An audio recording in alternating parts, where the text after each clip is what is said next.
अरे ये भी भाग गया। अरे आज पता नहीं अभी तक एक शिकार भी हाथ नहीं आया। पता नहीं आज सुबह सुबह किसका मुंह देखा। मगर अब बहुत समय हो गया है। अब मुझे घर की ओर जाना चाहिए। कल फिर आऊंगा।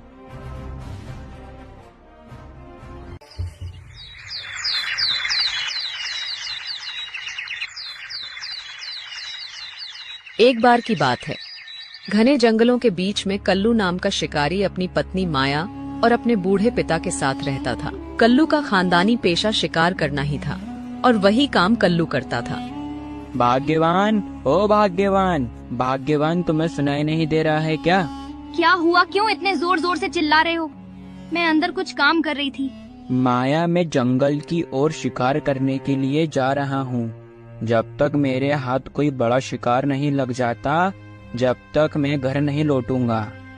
अगर मुझे समय लग जाए तो तुम मेरी चिंता मत करना। पिछले 1-2 दिन से एक शिकार भी हाथ नहीं आया। शिकार पर जा रहे हो, मगर आज घर में खाना पकाने लायक बिल्कुल भी लकड़ियाँ नहीं है। तो सबसे पहले आप जंगल से कुछ सूखी लकड़ियाँ ला कर दीजिए। माया, तुम्हारा दिमाग खराब हो गया है क्या? मैं तुमसे कह रहा हूँ कि पिछले 2-3 दिन से एक शिकार भी हाथ नहीं आया है। इसीलिए आज मैं शिकार के लिए जल्दी जा रहा हूँ और तुम इसी बीच में मुझे दूसरा काम थमा रही हो। तो फिर मुझे लकड़ियाँ लाकर कौन देगा?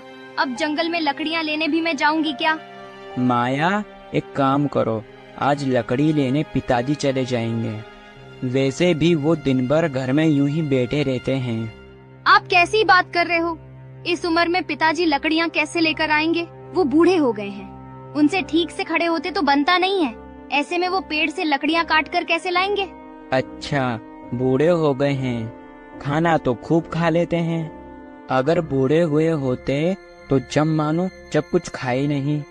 अरे कल्लू बेटा, तू जा, तू अपने काम पर जा।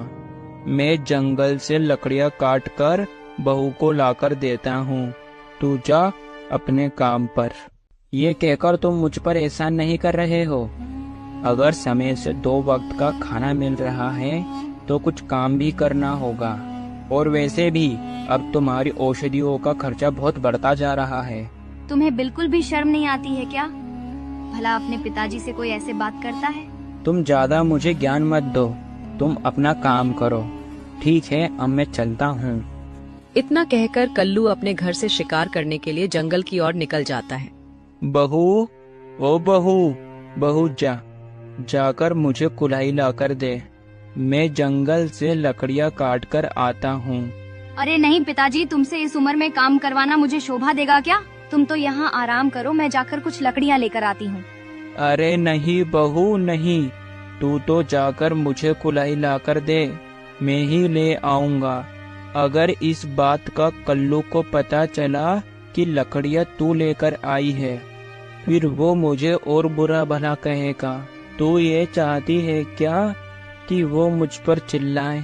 ये सब मेरे कर्मों का फल है जो मैं बुढ़ापे में भोग रहा हूँ। मगर पिताजी, आपकी तो तबीयत खराब है। बहू, तुम मुझे कुल्हाड़ी लाकर देती हो या मैं खुद ही ले लूं? तू ये चाहती है क्या कि कल्लू आकर मुझे बुरा भला कहे?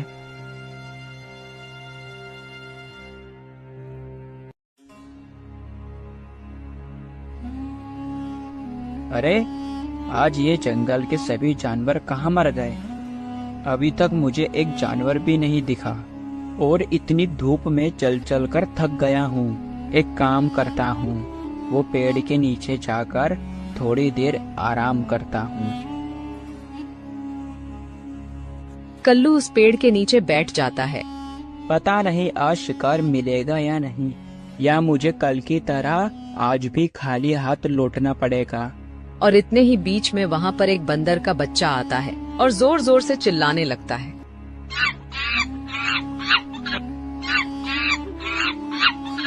अरे क्या है, क्या चाहिए तुझे? अरे बोल।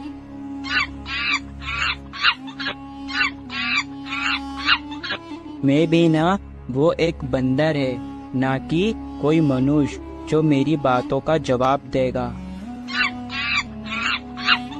मुझे लगता है ये मुझे कुछ बताना चाहता है। अच्छा, तेरे साथ में चलूं? चल।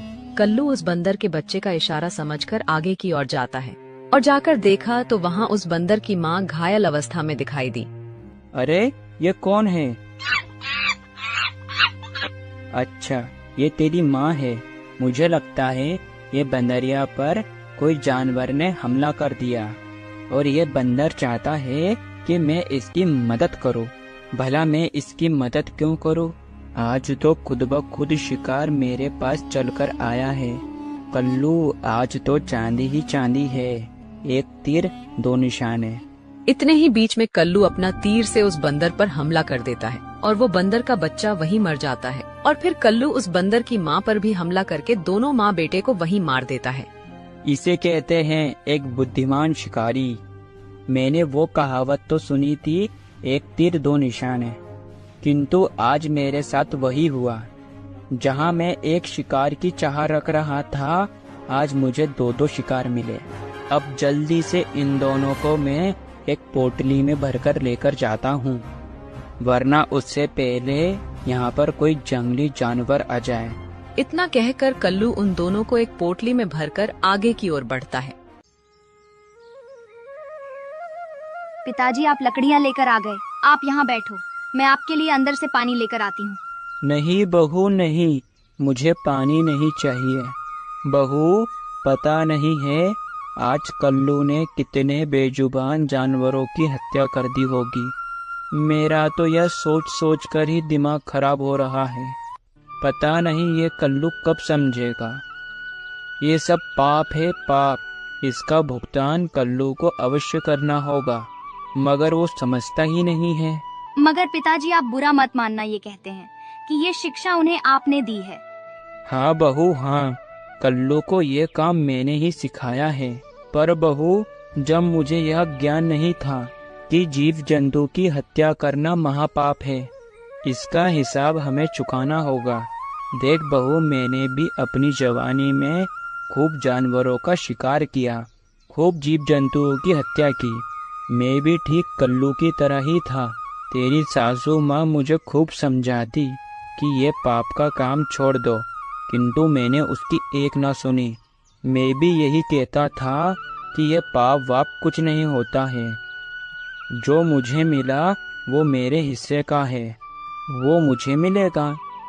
अरे बहू, अब तो तू देख रही होगी, मेरे बुरे कर्मों के कारण मुझे आज कितनी सारी बीमारियों ने जकड़ रखा है। पता नहीं कल्लू का क्या होगा।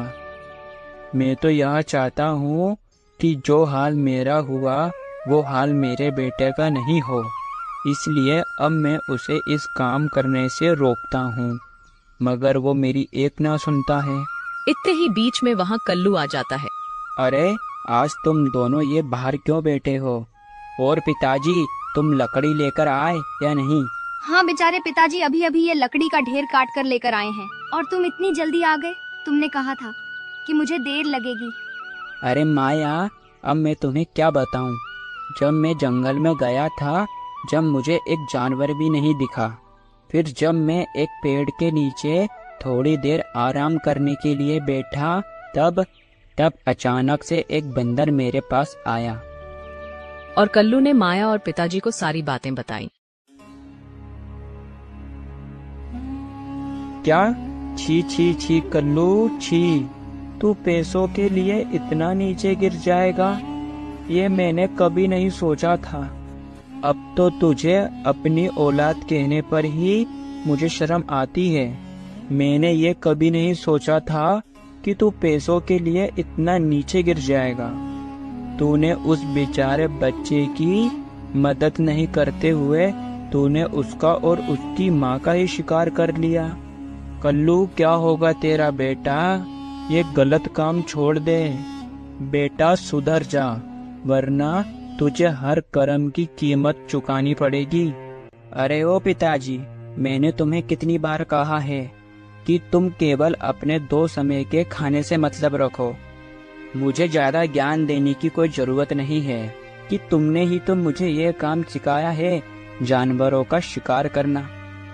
तो अब बेटा मैं ही तुझे मना कर रहा हूँ कि तू आज से ही ये शिकार करना छोड़ दे और कुछ अच्छा काम कर, जिस काम को देखकर मैं और तेरी पत्नी खुश हो।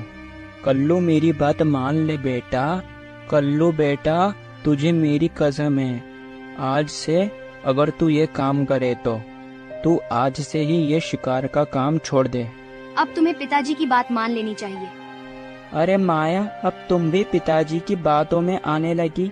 चलो, तुम दोनों से तो बात करना ही व्यर्थ है। चलो, मैं तो जाकर इन दोनों को बाजार में बेचकर आता हूँ। इतना कहकर कल्लू उन दोनों बंदर की पोटली उठाकर बाजार की ओर निकल जाता है। बहू, ये सब मुझे अपने बुरे कर्मों के कारण भोगना पड़ रहा है। बहू, मुझे माफ कर दे बहू। आज मेरे बेटे के कारण तुझे कितना दुखी होना पड़ रहा है। आज ये कल्लू को शिकार सिखाने में मेरा ही हाथ है। ना मैं इसे शिकार सिखाता, ना ये कर्म करता। बहू, ये सब मुझे अपने बुरे कर्मों के कारण भोगना पड़ रहा है। जब एक बेटा अपने बाप से ऊंची आवाज में बोलता है तो उस बाप पर क्या बीतती है। पिताजी, आप दुखी मत होइए, मैं समझ सकती हूँ। जब अपना बेटा अपने पिताजी से इस तरह बात करता है तो उस पिता पर क्या बीतती है। बहू, मुझे ये सब अपने बुरे कर्मों के कारण भोगना पड़ रहा है।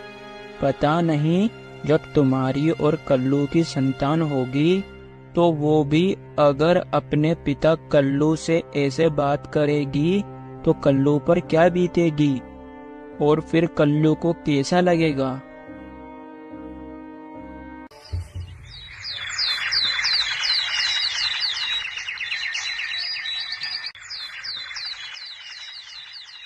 कुछ महीनों बाद कल्लू और माया को एक पुत्र प्राप्त होता है, मगर उस पुत्र का शरीर मनुष्य का होता है पर सर बंदर का था। अरे माया, ये हमें कैसा पुत्र हुआ है जिसका आधा शरीर तो मनुष्य का है और मुंह बंदर का। अब हम क्या करेंगे माया। गांव के जंगल में एक साधु महाराज का आश्रम है, हम उनके पास ही हमारा ये बच्चा लेकर जाते हैं। अरे कल्लू, ये बात तो बहू की मान ले। अभी तक तूने हम दोनों की एक बात भी नहीं सुनी। बहू की ये बात मानकर साधु महाराज के आश्रम पर जा। थोड़ी देर में माया और कल्लू साधु महाराज के आश्रम में जाते हैं।